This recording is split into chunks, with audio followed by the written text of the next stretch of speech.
Greetings and salutations, friends. SpecTRe back again. I'm stuck in the 30s doldrums on New World.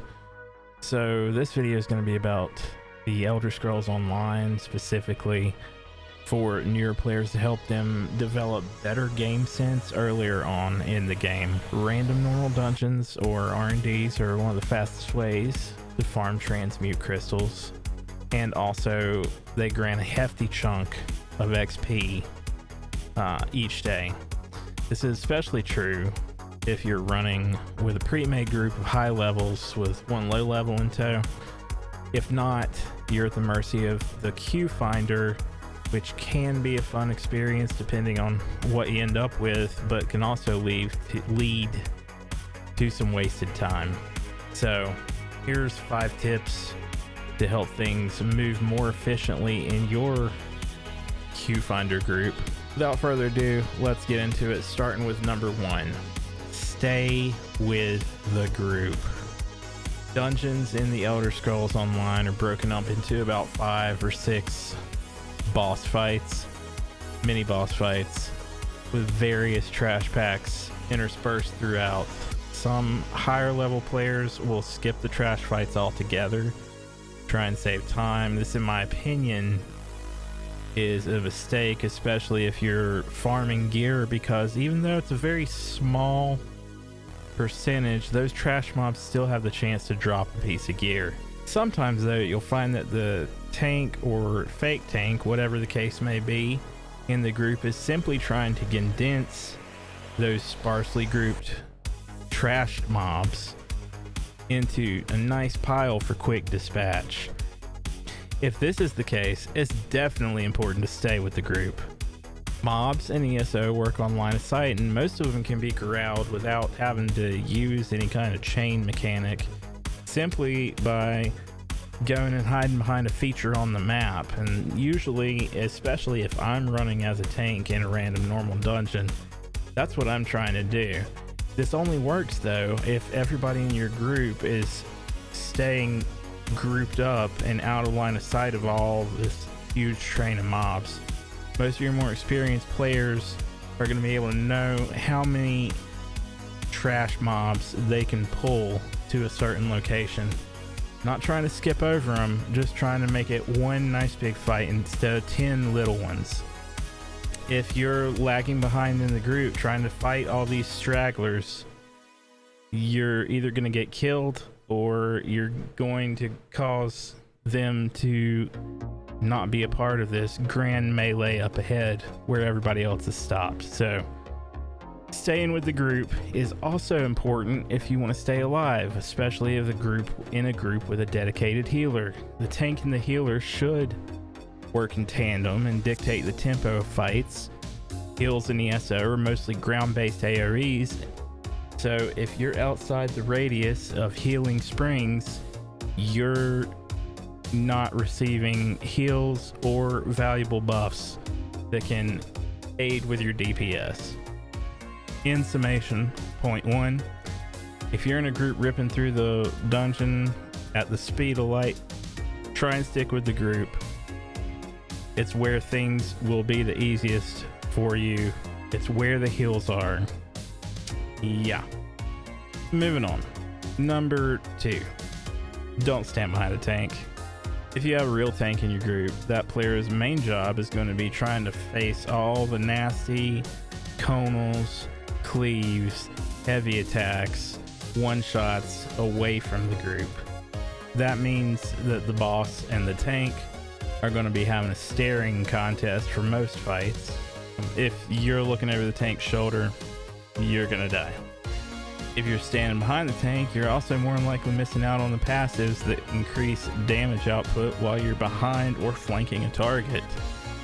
Stand behind the boss instead. And we continue on to number 3, respect the mechanics. This one generally only applies in DLC dungeons, which can and do sometimes pop up on RNDs, especially if the members of your group are over level 45. Mechanics, even on normal, can wipe a group if you're just trying to burn the boss down as quickly as possible. So if you're unsure of mechanics, definitely ask or go watch a walkthrough. Either way, it definitely can only benefit you and the group to have good situational awareness about what's going on in fights. A good grasp of mechanics will suit you well, especially if you happen to find yourself in a group with a DPS that's queued as a tank. This leads us to number 4. This is going to kind of be a taboo subject, as you know, generally you would hope that everybody in your group is queued up for the role that they are. Sometimes though, you're going to encounter just straight DPS, queued as a tank, no taunt, no nothing. Just letting that 50k DPS flop around all over the place like a wet noodle. They can go down, they do go down.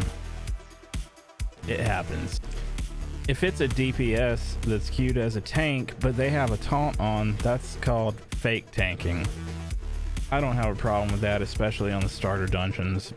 Nevertheless, whatever your position is, if you're using Q Finder to get your random normal dungeons in by yourself, you're going to encounter this, and it helps to be prepared for it.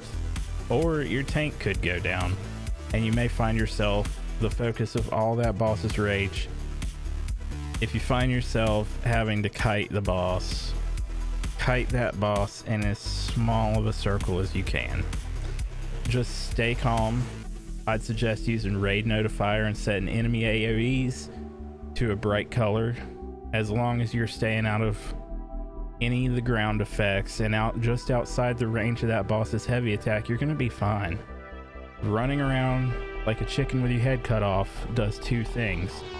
First, makes the boss harder to hit with single target attacks, and 2, it pulls the boss out of crucial ground-based effects that your teammates are placing on the ground, causing a drop in DPS. If it's just that they're down players, that's going to lead us into number 5. Get those reses. Get those reses, get those reses, get those reses. If you're a DPS and there's a group member down, your number 1 job is to res that player. Tank is ideally going to be focused on maintaining the boss's attention. If that boss gets loose while they're trying to res someone, it's just going to go kill somebody else in the group. Depending on what that tank is wearing, the healer's primary focus is going to be on keeping the group alive. If they're attempting to res another player, they're not healing the group, which in turn causes more dead players. In 4-player content, it's not quite as important. I mean, hell, I tanked a white gold tower the other day where everybody else went down and I was the only one left alive on the second boss, and I rezzed everybody a few times, but still. This is a good habit to develop as the role responsibilities and trials are a little bit more concrete and important to overall success. Create that habit early on, and I promise you're going to be 1,000% more successful in the game. Okay, so just doing those 5 things in random normal Q Finder dungeons is definitely going to improve your gameplay and overall make you a more utilitarian player, and you can't go wrong with utility, especially in random group compositions. That's going to do it for this one.